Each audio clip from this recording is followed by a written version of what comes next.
Welcome to the Boschcast with James Boschman and Denise Young, where we talk about Manitoba real estate and everything else that's on our minds. What's going on, everybody? It's James here with the Boschman team and the Boschcast, and today I have a special guest on. Denise couldn't be with us. She's having like a dental emergency or something, so I figured it'd be cool to have on my boy Steven. So so I thought it'd be kind of cool to start having more young entrepreneurs on the pod, just to kind of like talk to them and see how things tick with their business. And iron sharpens iron, so it's kind of interesting, and get some insider baseball on how they got to where they are and like how they run their business, even if it's not totally like real estate related. I've always had a lot of respect for, young entrepreneurs, business owners, people who are hustlers by nature and run businesses. It's cool to see people that are self-motivated to, build bigger businesses and bigger lives as well. So I wanted to have Steven on. I know he started many businesses, and he currently runs a tree business that kind of segues in nicely to real estate. And I believe you were a team leader at a brokerage at one point too. Hey, Steve? I was, yes. That's I guess our original meeting was under that hat, and Yeah. I appreciate you having me in such big light. I know there's lots of people trying out there in the entrepreneur side, and I'd say that's still kind of I think that you always are ultimately trying. You're trying different things, different techniques, Absolutely. to grow your businesses, and I'm excited to chat about that more today. Cool. Yeah. So who are you and what is your story? Yeah, I will do my best. I like to chat, but to keep it as focused as we can. But from Winnipeg here, Manitoba. Family's been here for a while. Grew up in the city. Played some hockey. Got a little exposure across our country playing that. Did some traveling there to note, and then university came upon me, so pursued some further education there while running some of my own companies at that time. The first one that I truly did, and I think it was probably a thing of my generation or our generation for age-wise to cut grass, and that's kind of a funny story about how that really got out of hand. But I started when I was 12, and I just didn't say no to much, not really knowing there was no negative outcome at that point. I think you're kind of naive to realize, even to think of anything that could go wrong. You just say yes and then find a way. Yeah. So I was doing that as having some other jobs through university, where I took a agriculture business degree. Met a lot of great people there. Learned a lot about ag because I was not necessarily the black sheep of the herd, but definitely a little bit of an outlier at that time for taking an ag degree. Met so many great people there. It led me to we'll call it the first step of or stage of my career professionally, where I ended up working in the I guess we'll call it like corporate ag side of things for about a decade. I went through a couple like merger acquisition things with companies. It was just kind of the timing of my career. So I swapped hats a couple of times there, and then ended up actually coming over to real estate along with a couple other jobs, while also kind of finding myself in chasing down the pursuit of exploring working for myself truly at the end of the day, and trying to make that transition as smooth as possible. Maybe we could chat more about that. I think one of the only ways is to really jump out. You should probably have a plan. I talk about this a little bit on a little bit of a posting that I do, because I sometimes do get questions from folks about when do you know, and I think really analyzing things to some degree, but being really confident in what you're doing, and then putting time frames and stuff on it too for success, but hopefully having them be more of a long play. So I think the biggest thing that people struggle with as like entrepreneurs, is like really jumping into it, like really sinking into what they are, and taking that leap. I know even like for me, real estate, being a realtor, I don't know if the public really recognizes that realtors are actually self-employed, because usually realtors will fall under an umbrella of the brokerage that they're with, right? So sometimes I think people think that maybe we're like employed by that brokerage, but we're actually just paying them fees for their brand or their marketing or their training or whatever it is. And so we're solely like self-employed, commission based income. And even for me, like, I had always worked like a normal-ish job before real estate. And finally, like, making that decision to like jump in with 2 feet. And even now, there's like, with real estate, there's a lot of like, for one, when I got into real estate, couldn't have another job on the side. Like, had to go in 2 feet, like full time only. Nowadays, you can be self-employed and you can have a side hustle job if you want, or you could work at Starbucks and sell real estate. But even then, you have to like commit to one thing, or else you're going to be spread too thin and you're not really going to make it. So, Yeah. But yeah, it's a really hard decision to make, when you have consistent income or semi-consistent income, and then like taking that leap and not knowing, like, you wake up every day and you're essentially unemployed. You're like, okay, now I have to go become employed, and Yep. it can be tough. So you started out, in working for an ag company and stuff like that. And then, you were kind of like building this business, so to speak, on the side, right? With the hope and goal that one day that would be like everything, like you would just transition into that. And so talk about, like, I guess, some of the companies that you've been a part of, that you've started, and what you're working on now.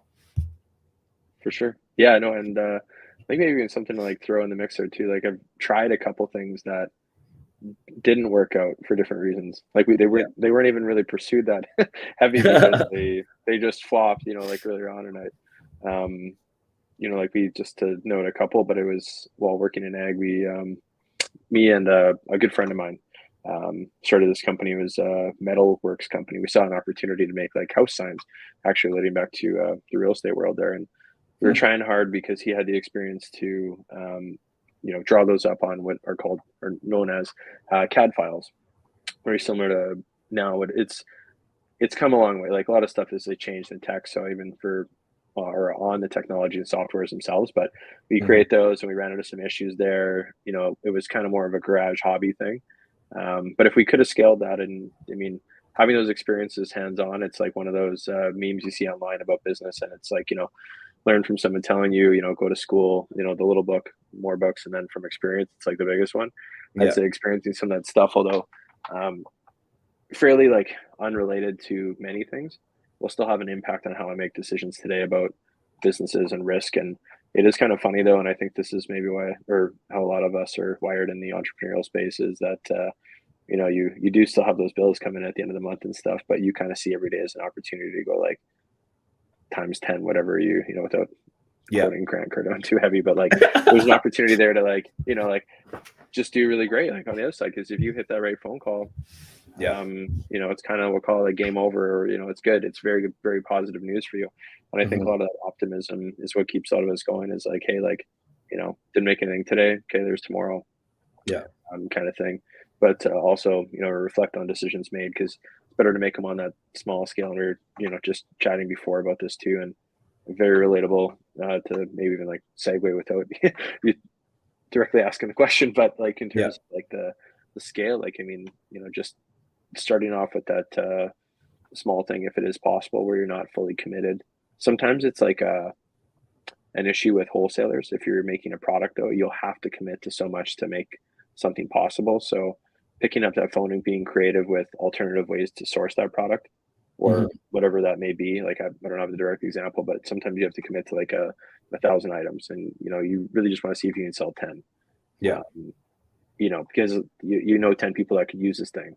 Try to find them a little bit better deal, have a win-win situation, get some responses, replies, feel that. How does that feel from that stage versus going for the whole 1,000 or committing to like 10,000 because you're really excited about that thing. Other people might not like it or even be as enthusiastic, but it might be a great idea. But you got to know like your customer, and ultimately like drawing out that plan is, I think, an important piece of that. So you did like a metalworks thing, and then now you're selling trees. So this is what is really interesting to me is normally when you want to buy a tree, you go to a greenhouse, and you walk and you look at the trees, or you call like a nursery, like a tree nursery. Let's say you have an acreage and you need like shelter belt trees or whatever, just even seedlings or whatever. You phone, but you've kind of taken, what I find interesting is you've taken that like tree nursery idea, selling trees in bulk, so to speak, and not bulk.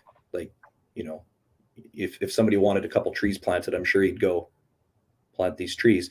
But you've taken that like super kind of like outdated business model where, you take out an article in the newspaper for your tree nursery, and you've taken it onto social media, and you're kind of using social media as like a tool to sell trees. So kind of, I guess, talk about your company, Tree Daddii, which is like the dopest name ever.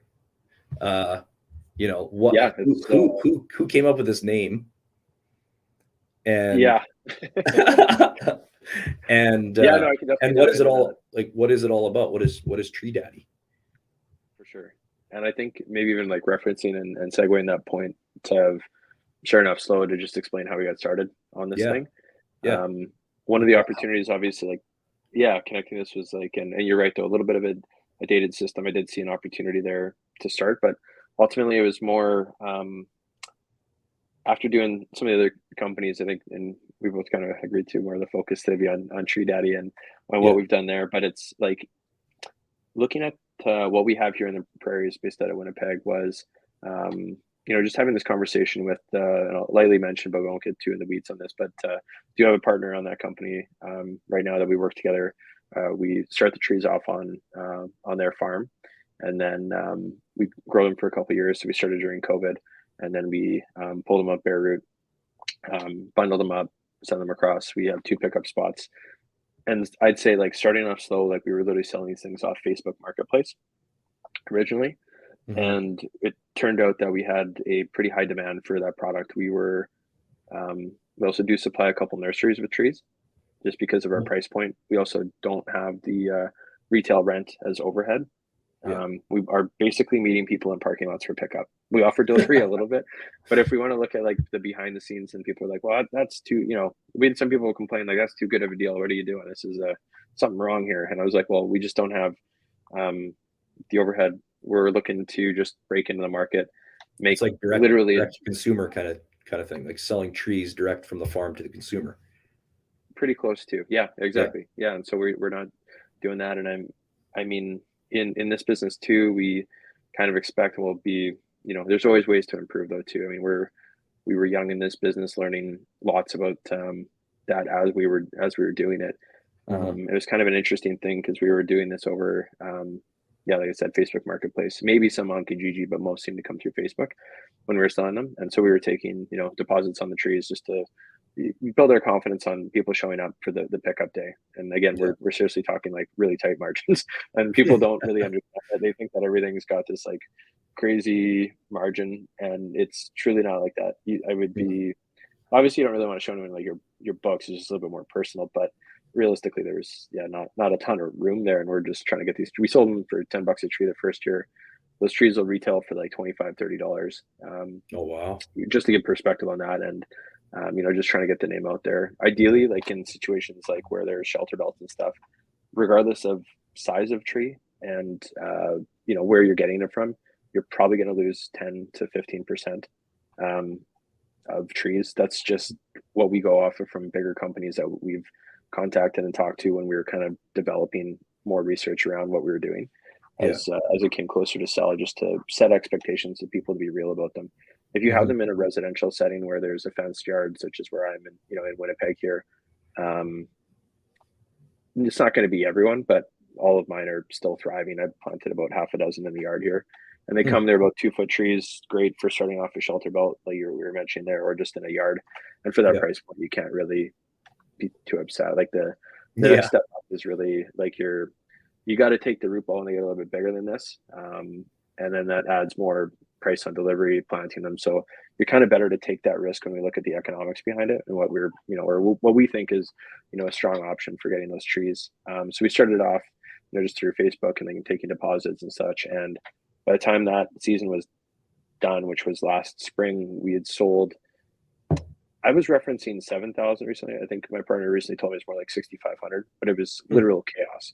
We had spreadsheets. I called my mom at one point. I'm like, hey, I messed up. Like I took on too, like there's a lot of stuff happening here. Yeah. And we were kind of mentioning before about, it all worked out. Everyone got their trees. Everything's fine. I just was working a job while doing that too. Yeah. So at one point I had to call in and be like, hey, like I need someone else to look at this and like help organize when people are coming to pick up. We do pick up for about a week. We have set days and set hours where people can come meet us, and we'll bring the trees there. Because once we box them, it's in a wax box. They're good for about 10 days after that. You could stretch it as long as the roots are moist and stuff. A little bit more details. But once we got into that, I realized we got to organize this a little bit better. And one, go like, why don't we advertise on social media, and then also make a website so we have a easier way to get a hold of people. It's not just emails coming in and phone calls and it's that in its own is kind of like the dated thing that we're chatting about. And I think one thing that's kind of forgotten when ordering online, if it is a small business that has an online store, is that person gets to see a lot of analytics behind the scenes. Like what we were chatting about, like I can literally log into my store right now and see that there is and there was 2 people online when we were chatting here. I don't know who they are. Like that's too creepy. But like I can see that there's 2 people online, and if someone were to place an order, I get an email. It's kind of one of those funny things that you see on dinner once in a while, like someone high fives in the small business. That's real though. Like that's a real feeling that you do kind of get without being too soft about that. But when you're starting this stuff off, you see this order come in and be like, great, awesome, sweet, payments en route. That in this case is through Square, but I do have another store through Shopify, and you're very interactive with your customers. It's just a different way of processing payment that some people are less comfortable with, basically. But like people don't know enough that you are actively like on there. It's not a lot different than going to a store. You're just seeing it differently. You get the name and all the contact stuff afterwards anyways. And if something goes wrong, there's always a way to, refund and do different things. If there's an accidental purchase of, well, maybe they do really want, 1,000 trees or whatever, but if they meant 100, you can go and change that form. It's not that big of a deal. It's just the communication piece around what's going on there. Yeah. Yeah. I know, like, number one, I love trees. So I think this is a really good idea. And like taking in like an outdated, driving to the tree nursery on Sunday afternoon after church, and going to look at trees. Like I can go onto your website and I could say, okay, I want to order this size of tree. If I wanted to order a bunch of trees and have you either deliver and install, do you have that type of service as well? We do. Yes, we're, and just something to note here too, just remember anyone who's listening that we're at this stage today, March 27th, 23 here. Like we're just getting started. So right now we have 2 main varieties. I'll just kind of walk through that system and how we're adding other services to the thing here. So we started off with green, or Black Hill spruce is the technical name, but green spruce trees. Colorado blue. They're both 2.5, 3-year-old trees. That's how they're ranked. Coming off the farm there. That's the stage that we're selling them at. From there, we're going to add in other products such as these really cool things like grow bags, so you can easily move them around. So if you did want to plant bunch of these trees in your own little styled nursery before you go and put them out as that tree line, because it'll increase their likelihood of survival. You can do that where it's a little bit easier to transport them. Okay. And then we are adding in, the service of install brief window right after we harvest them. If someone is booked ahead with us, we can come out to your property and dig them in. We throw in some fresh dirt and a little fertilizer product that we have partners with. We'll have some options still to be set online for that, but some other nutrient options for folks. Because initially, when you do get these trees, and just like any tree, it may not always come in the label, but you should treat that thing as if it's a flower in the basket, just to get those roots stimulated and going. Be no different than you being dehydrated after a long workout or something traumatic, so to say that happening. You got to get them settled, get those roots growing. This is the ag part of my brain coming out. That part of my degree wasn't the expertise, but it certainly is, relatable Helpful. on a basic level to most people. And some people just don't have those experiences. So if they do want us to come out and plant them, we're really reasonable. We get them to mark it off for how deep we're planting these things. They're not, monster trees. We won't have to get anything white or measured for wired out, I guess, or anything like that. They're not going that deep in theory. So we just ask people to be cognizant if there's something on the property we don't want to go into, or the trees don't want to grow through, that they probably should, plant them somewhere else. But we have some great options there, and hopefully we can add more services in the future, needs of our customers. There's kind of two steps of sorry, go ahead. Oh, the other thing I was going to say, I noticed that during the wintertime, you guys were selling firewood bundles as well. Now, is that through Tree Daddii? Yes, yeah. That is, yeah. You're reading my mind as I was reading your face here. So So I noticed that you sell firewood bundles, so you'll deliver firewood, and then also Swedish logs, right? Yes. Yeah. And it's kind of a segue, funny, thing to note here. There's really two times you usually have to deal with a tree, and one of them is planting it, and the other part of it is taking it down. Trees are the ultimate renewable resource. Absolutely. Unfortunately, we do lose trees to clearing of trees for different developments or forest fires, unfortunately, but they do come back. You have the opportunity to plant them again and grow them again. It's a funny resource to chat about in this day and age, but there's it's not like you can grow cement yet. Maybe one day with some kind of fungus or something will be there to grow a product as such. But it's really neat to see that. And so there's two parts of the journey there with the tree that are I identify as the two main reasons to even discuss the product alone. But we that's another, I guess we'll call extension of the business with a couple vendors that work with me. I'm kind of right now more of just facilitating that business through Tree Daddii, but we did have a demand for people asking about that. And then as an extension of services that we're looking at too, in terms of arborist style extension there, not full bore go on that one yet, but probably by the time this is out and people listening to it, we might be able to click and book those appointments through us then. So we got bundles of firewood. Those are nice to get out to people. It's a pretty easy product. Whether it's we have them bundled up in 1 cubic foot bundles for that, and you book through the website, add in your address for delivery or pickup. We have 2 pickup locations in the city as far as that goes, and then the neat product. And in that note too, it's one of those things like starting off a business, conversations you didn't think were going to happen. We did get reached out to a couple local retailers to carry both bundles, and the next product I'll talk about being the Swedish log. And it's pretty basic, but years ago they actually used these for survival during different wars in the wintertime to cook on. It's a fairly effective way. There's kind of 2 ways to make them. We've chosen to do ours with a solid log, and then we use a chainsaw to create them and cut them with 3 slits into the log itself, which allows us to then start the fire from the inside of that log. And then we have some little minor packaging that comes with it.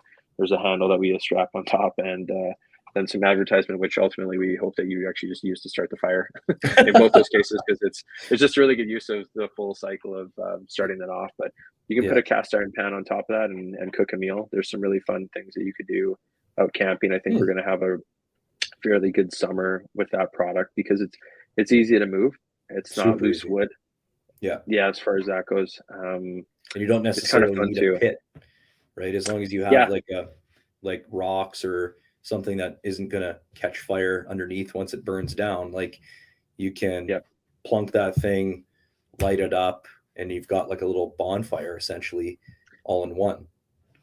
Absolutely. Yeah, that's one of the great things about it is it's like that also kind of creates, if it is wet out, your own dry surface actually. If that log is kept dry on its own, and with the cuts in it, it does allow the air to flow through it, which should keep it dry, Does it get a little wet? I don't know what the situation would be, but it's going to be a fun one, I think, for camping this season, or that's what we're aiming for anyways. And it's one of those, we'll find out how big the demand is as we're going, but we've already gained interest with some retailers to carry them because it's not that common of a product yet. And I think we might have tapped into good timing situation with that one. And it, like you mentioned though too, it's kind of like an extension of the tree thing. So the more stuff we can touch into, whether it's growing them or turn them into a heat energy source at the end of the day. I'm just thinking like another game changer. I think there's a lot of people in the real estate industry, whether it's realtors, home builders, developers,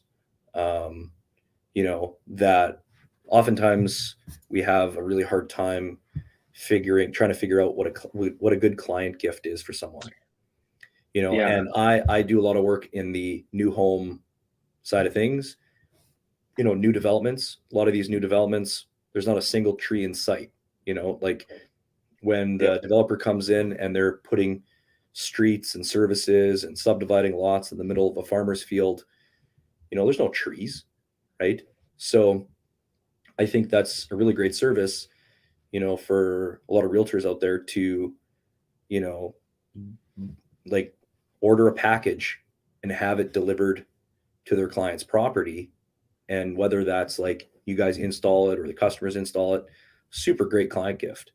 And, I also work for builders who, they'll build a custom house for people in, a treed subdivision or a treed development. Well, depending on how big those lots are, everybody wants, when a builder is building a house on a treed lot, people who want to build there, they want as many of those trees kept as possible. Depending on the tree, however, if you got a lot where the house is going to be smack dab in the middle of the lot, well, you got to get in there with excavators and bobcats and all the machines that are necessary to dig that basement, build that house, all the backfilling that's associated. And in Manitoba, we've got a lot of poplars for trees, right? And so poplars are notorious for having super shallow root systems. And when you go in there and you start clearing, well, everything is coming down, and sometimes people buy these treed lots because they're envisioning, I'm going to be in my brand new house, I'm going to be on my deck, and I'm just going to have trees and birds singing. And then when they move in, there's like 2 trees left. They're like, what the hell, Well, it's like, the builder can only do so much. You can only save what, can be saved. And so that's where a service like what you guys provide, I know, you're not selling poplars or whatever, but to come in and throw a bunch of spruce trees in there, because that's what people want. They want privacy. They want that tree to, they want to watch it grow. They want to, be a part of it. So that'd be a really great opportunity as well. I feel like even if a builder came in and said, I'm gonna knock probably more trees down on your lot than what you think. Here's a gift card, to Tree Daddii. Use it. When you take possession, call these guys, use it. That's a great little touch that builders could add. So I think no, absolutely. I think that'd be a great option. I love that you're planting a seed, no pun intended, with the folks listening here. I'm trying to think about all the utility for the business, because it's such a cool idea. Yeah. And just the online ordering thing, it's so different than, like I said, like I know you could probably go on to, Shelmerdine's greenhouse. I don't know if they have an online store, but the fact that you guys are, running this through social media and, gaining a following that way is so cool. So Yeah, and it's like in places like that have so many products that they carry. There's many yeah, reasons to go there, just as it were. Not. I right. mean, in that case, it's kind of like a specialty store around higher end goods as well as I guess the Yeah. traditional greenhouse side of their business. But we, if you're looking for trees, it's kind of the easier place to come to in many ways. And I mean, Mhm. we're starting to add to the number of varieties that we do carry. They take some time to grow. When Yeah. we order them, they're quite small, or we are starting them from seed, and Yeah. we like to expand that too. And there's been a general interest this season. I found more so in the fruit side of things. I think a lot of it has to do with the news. We're going to get in the weeds for a sec here around the Yeah. food Yeah. and pricing there, and folks want to get into growing their own apple tree and stuff. And the reality behind a lot of that's the purchase there of that item is that will take another year or so before it produces any fruit for you, even if you are getting it at a larger Yeah. scale tree. So Yeah. it's neat to think about though, because it's if you do the math on getting that windbreak, whether you be some of our prior or existing clients are our farms adding more trees on their property, folks with rural properties or more we'll call it more urban settings, of just adding some more foliage in their yard. The nice thing about spruce is that some of the roots can be shallow, just similar to the popular, but they do grow quite quickly. Mhm. Um, and as long as you take care of them, they're going to be color year round in your yard. That's Yeah. one of the bigger feedbacks that we get too. And they do block the wind a little bit nicer than some of the other varieties that do. Trunk tree. Um, yeah, well, they don't have the same body structure Yeah. as these would to break wind. Because drifts are a very real thing. I know one of the areas that we Oh, sell yeah. into in the last year was Niverville for both spring and fall for folks. And not really at the stage yet where those trees have probably grown to have a major impact, but they'll have a big advantage versus their other neighbors or other parts of that area that are just adding in right now, or adding the fence. Even it's nice to have those there. So Yeah, definitely. Well, it's cool to watch them grow too. My yeah, father-in-law, like, a few years ago, he had a little seedling tree in his yard. I think it had, I don't know how it grew because he didn't plant it, but maybe came from one of the other trees in his yard, the little spruce. And he asked us if we wanted it, so he transplanted this little thing. It was like teeny tiny little thing, and yep, he's like, we can't plant it too close to the big, because we have a big monster spruce tree in the backyard. He's like, you can't plant it too close to that. You don't want to crowd it. And I was like, oh, how quick is this thing going to grow, right? And yeah, 2 years, it's like crazy big already. Like, it's like nuts. And watching this thing grow, like the stem grew super, super tall. And then all the kind of like little bunches kind of caught up with it. But yeah, it was like a yep, little Charlie Brown Christmas tree for a while, but super cool to watch that thing go. And maybe that's yep. just me. I love trees, but Well, one of the one a property that I used to drive by actually when I was working in ag, it just popped in my head. It was out near Headingley, and as they were building the house, obviously this wasn't their first rodeo, either the yeah, builder or the person doing this, and they actually planted 3 rows of each row is a different variety of tree around into like far outside where they were building. And so by the time the house was ready to move in, it was a few years later when I've watched them yeah. build this and take their time doing it. They already had an established tree line, Wow. and that's just a lot easier for even growing grass. It helps with soil health without going too far into that Yeah, topic, but it's a lot better for the overall health of your property there. And actually, I mean, on the soil piece too, you'd know more about this from roots can be both if too close to properties can affect things if the tree gets too big yeah, negatively, but it can also have a very healthy impact of keeping stability in the soil, which I right. see as like a bigger piece in there because it's holding that topsoil and deep in soil down with our soil types in Manitoba. Yeah. Yeah. So I guess in terms of the business side of things, the marketing that's probably worked best for you is the social media, hey? And like word of mouth and referral, repeat referral. And it's just like Yeah, networking with different partnerships. yeah, and it's kind of like one of those situations we see this as a long term business. So I try not to force anything too much. The customers aren't there. We just grow the trees bigger. Yeah. We charge more for them down the road. It's kind of like a funny business that way, is that there's not a giant rush. Like if things don't work out, it's just a further investment for us in terms of tree growth, and hopefully we can expand that in the future as we let it grow naturally. The business and the trees. There's so many puns within the the topic right there, but it's through social media. So we this is kind of where one of my strengths would be on the marketing side. So we keep consistent. We follow accounts that we're going after. We also stay in touch by email. So we do send out updates to our prior customers and update them on what's going on with us. If we have products that are in inventory as far as firewood and when we're off season, because right now the model for us is quite simple in terms of our pickup or drop off for trees, but it's really segued into 2 parts of the season. So spring and part of May, or second half of May, is when we best guess from off farm they'll be ready.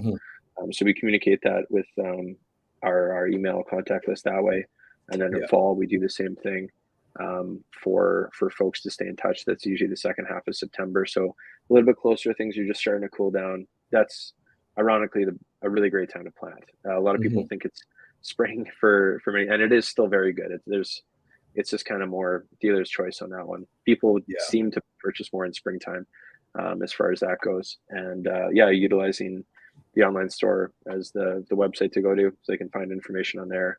We send out an email list to talk about social media for a minute here too. We use MailChimp. We utilize that tool. Once we get to a different scale, you'll start to pay for MailChimp. So we do that in some other of my companies where we keep up to date with folks. Or you can move to like a bigger program like Hootsuite, where you can manage all of your social media accounts on one platform. And manage the same message going out consistently. We use Canva for a lot of our stuff. In terms of like painting the picture for the customer use case, we crop my image onto farmers fields and different like property things, just to have some humor with it, and then like really again, plant the image. We don't say see it again, but plant the image with the consumer that this could be a good use for them. The bigger picture is really the math on it, because as you mentioned, the speed of growth there. If you're buying a tree from us, our prices, they go up a little bit, but we will have some sales come and go. So I'd encourage people to get on our email list for that. That's one of the perks of being on there. If you look at the math on those versus like a 3 or 4 year old tree, where now you have to cut out a root ball, you're looking at, and they're great trees. I've talked with some of the other tree farmers around the city, but it's going to cost you a few $100 at that stage. And then for install is usually extra as well. And they got to make their money off that, because there's a lot of effort that goes into putting that root ball out, the delivery, the weight of this thing, how they're getting it into the yard, the time, everything that consists of that. So now you need trailers and trucks and everything. Like I know I used to do landscaping in the summer, and we used to have to hand dig a lot of times in these tighter spaces, and of course everybody wants a mature tree, right? And it's like you're hand digging, and you have to dig like 1.5 times the size of the root ball, and then you have to put your topsoil in, and you have to cut the root ball. You got to like hand bomb that tree into the backyard with a dolly. Like it is a crazy job. Like one day easy to plant a tree like that, and by the end of it you're sore and everything else. Just like, I know it takes a while to grow, but just plant them when they're young. Then you can, it's the fun of it. You can watch it grow, and it's just funny. And so many people, they want these massive trees, like, they want them in their yard yesterday. And it's like, you're going to be paying through the nose for something like that. I see these tree nurseries come out with their spades and stuff, and then trying to drive their trucks in the back to spade. Like, oh man, it's thousands of dollars. And easily, if you're looking for multiple trees and to do that way, I think that's where we're at a nice spot. And given the not to be doom and gloom, but just some of the realities of some things that are more expensive now, and where we're at for our price point, it's still very reasonable for folks to do that. I mean, I know that we're not the most convenient. You can't come to us every day. We're an online store that has different locations set up for pickup in that time of season.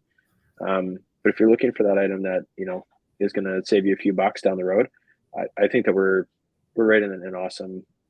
People are still probably asking, like, how are you selling them for that? But the reality is we don't have those other expenditures, and we're trying Yeah, to I don't grow have all the the business. And overhead.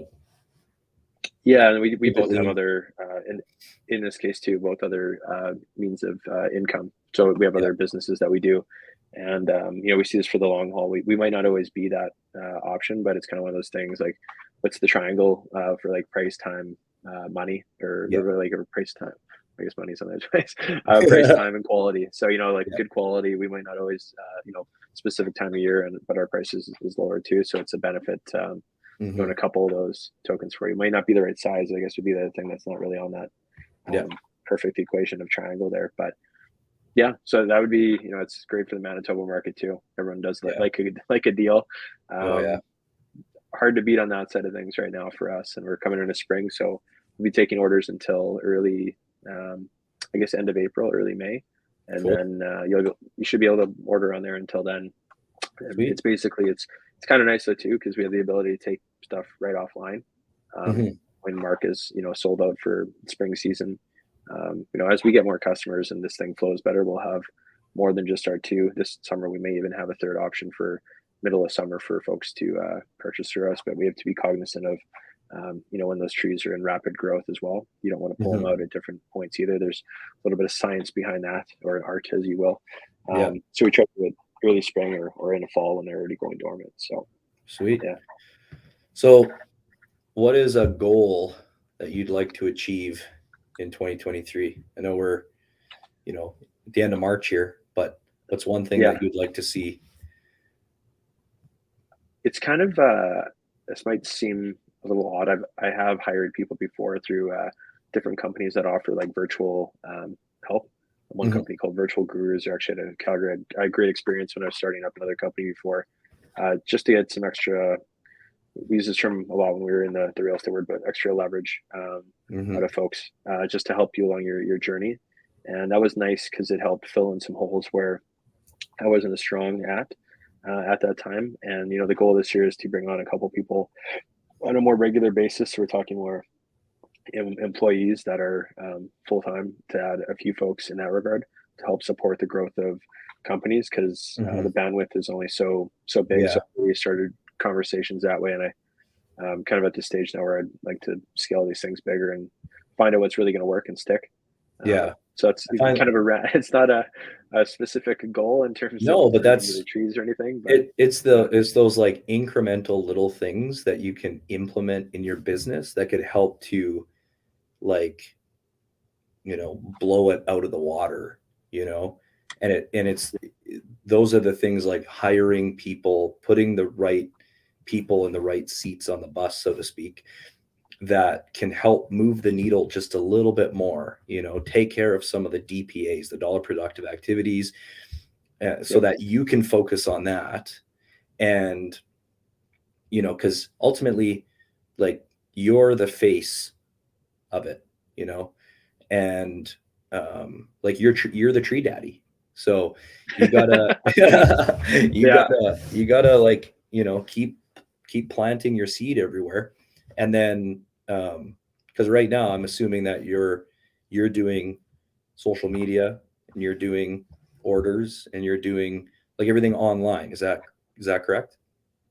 that is correct. So, yeah. That's the main way to go. There's just, if we can go direct to customers too through social media, like our use of that versus, even if it's a temporary like weekend rental, like we'd have to increase our prices a lot, to like be able to like facilitate that. So it's kind of funny to know all the economics behind the small business is what we'll call it, and how much risk people are taking when they're doing those shows, which can be very beneficial. But because we're only a couple seasons of the year there, so yes, that's correct. So I know, like, even for me, I always had like a really, really, really, really, really hard time with delegation, and like, oftentimes I would spread myself way too thin, and feeling like you're getting pulled from every different angle all at the same time. But then hiring, like an amazing assistant, and just to do those things that, number one, I don't like doing, I've always hated doing stuff like paperwork and stuff like that. And then recently, with the addition of a you know virtual assistant, it's really helped to take care of a lot of the social media pieces and that side of things. And I feel like I have more time to do the things that I love doing, like this, and like, actually, just focusing on like dialing in on showing houses and meeting customers and putting deals together and, stuff like that. And, eventually you'll probably notice that too when you hire the right virtual assistant or the right person, and you start to delegate some of those little tasks. You'll notice so much more time freedom for you to go out and, do the really important dollar productive stuff. And networking as an entrepreneur, it's so important. But if you don't have time to do that because you're focusing on the little remedial tasks, like that's where I feel like people really stay in their slump, And for some people, Totally. they really like, it's like, I'm fine building 5 houses a year, or I'm fine, selling 10 homes a year, or I'm fine, having an email list of, 20 people that we provide trees to. But for other people, they want to grow it, and networking. And I love meeting new people and talking to new people and networking. And that's what life is all about. Right. Absolutely. So, but yeah, it's really cool to see that you're taking those steps and that's, one of your goals. Yeah. But, I think it's, yeah. So yeah, we'll cap this off, I think. Are there any Sure. like books or podcasts? I know not everybody reads. Some people listen to audiobooks or whatever. But like I haven't read a book. I'll be honest, like I haven't read a book in too long. But I consume a lot of stuff like podcasts or YouTube stuff. Even when I'm in my car, I consume a lot of different things. Some of it's business related, some of it's not. And is there anything that you're kind of actively reading, or any books you recommend or podcasts that you listen to on a daily basis? For sure. And I'm gonna have to come extremely clean on the whole reading thing because my family might listen and they'll call me out on this. But the reality is I do read once in a while. Like if I'm really focused, but I can put my head into that. And if not, I'm actually like literally looking at a book on my desk here that I recently bought about project management. I was just curious. I found it in an airport. It's like a Harvard business thing, and ultimately there's some things that I have learned through my great experiences in like corporate America, ag, where they put you through training and it's very in depth. It's really hard to replicate that in any other like company that I've experienced to date. And so along with that, the odd book I will dive into, nothing really specific, but if it's something I want to know, I'll go in there and literally use a highlighter, like do the cringeworthy thing where I'm like, okay, that was important. I want to come back to that. Just because I don't see value in like the entirety of the book, it's good to relate back to.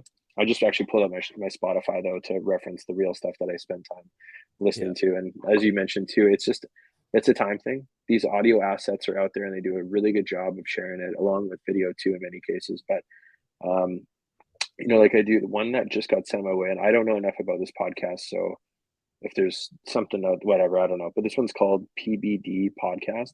I don't even know what it stands for. Oh yeah, Patrick David. Oh yeah, I think that's it. Yeah. This guy. Yeah. So that one just got recommended to me from a friend. I listened to an episode this morning. I thought it was really good. There's another one on here that I listened to a lot over winter. Like I think I'm cut up on episodes there. It was called Smart List. That one's a little bit more comedic in nature. It started during the pandemic. I'm not going to remember all the actors' names that are on there, but that one's a good one, both entertainment and to know the reality of behind the scenes on like the acting world, the way they talk about it. Startup Stories Mixergy is a good one as well. That'd be like my top 3. That one's interesting because they talk with founders of companies that have scaled, failed, and everything between on their journey. And lots of great tips in there, from their experiences. And it's certainly a different level from where, we're chatting about in this particular company is at right now. But it's good to reference those things. You learn a lot from hearing different folks talk about their entrepreneurial journey. Experiences. Yeah, absolutely. I Yep. find like there's so much value in the long form conversation nowadays. You get to Yes. really like know, like, and trust someone and have a lot of respect for their come up in the long form. And it's really cool. I listen to like a lot of different things, but for me, like, you could listen to an entire podcast with like a business person, or in my case, like a successful realtor or something like that. And the whole time you could be like, yeah, I know all this already. I know all this already. I know all this already. But all it takes is one little nugget. They could say one thing that they do in their playbook, that they implement in their business, that could just, like, the light bulb could go off and you're like, wow, like, I just listened to an hour and a half long podcast, and there was one like 2-minute nugget in there that just like blew the lid off. So that's why they're so important. That's why, like, even going to conventions and stuff like that is so important. Like, a lot of people, they don't want to invest into themselves to like go to these conventions and listen to speakers, but because they think that, I know everything already. What is this guy going to teach me? Right. But it's like, you get one nugget, one take home, and it could just revolutionize the way that you run your business or whatever. So that's cool that you're. Yeah. I was going to say one more thing on that note, because I think this is important too. Yeah. Why people are running the businesses that they do. Because some people own multiple businesses, but the reason they hold on to one of them is for a very different reason than you think.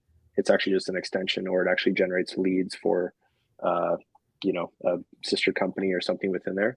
Yeah. It's not a lot to do with, that. And you hear that mindset, it's like, oh, that's very interesting. Yeah. It might save you money in a different part of your. So why do you do what you do? Why, obviously, money and income and all that kind of stuff, you have to make a living, but is there a why for you? There's that book, like, Start With Why, I think it's called. Yeah.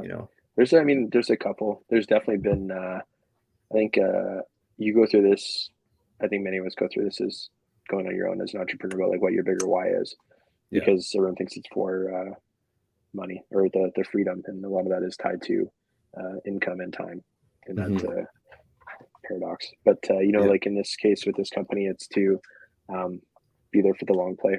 This trees are not really going to go out of style, in my opinion.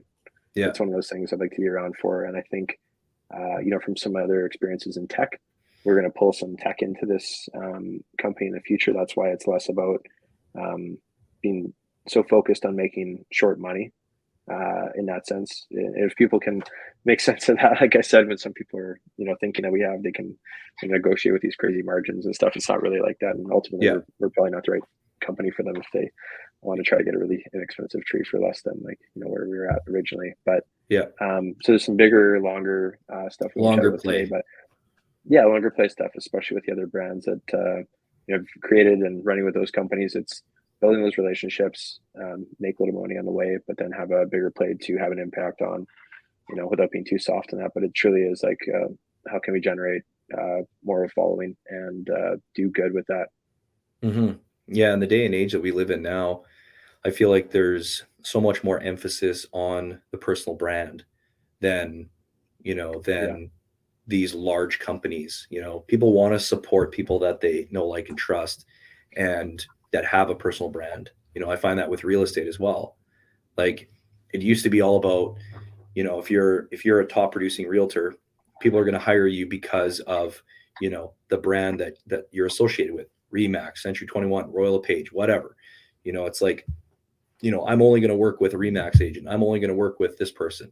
Nowadays, I can't even remember the last time in like 10 years that someone has asked me, which company are you with? Like, people don't, it's not a question, like, they call you because of you, because, what you sit at, how you talk and how you work and how you're going to treat those people, So if that's the way that the world is going, then there should be more of an emphasis on the personal brand. and things like social media and, you know, YouTube and online. It's like, that's what's going to help to accelerate that personal brand and get people to know, like, and trust you. So I think that's like really cool that you're, you know, kind of utilizing all of those components, but in a tree business. And so, Yes. and, you know, trees are dope, man.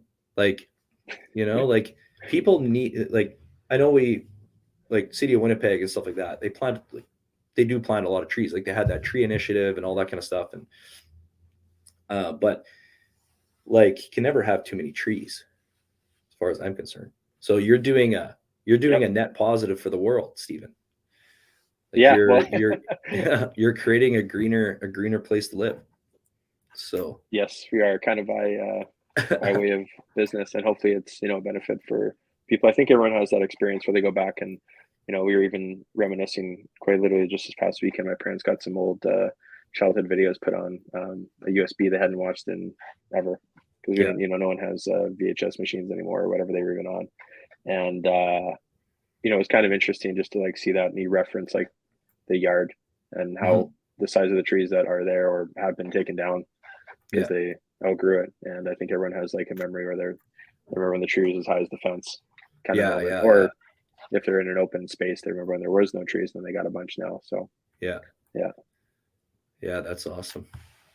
Cool, man. Well, thanks so much for jumping on the pod, and it's always a pleasure to talk to you, because you're always like, I love your energy, and like,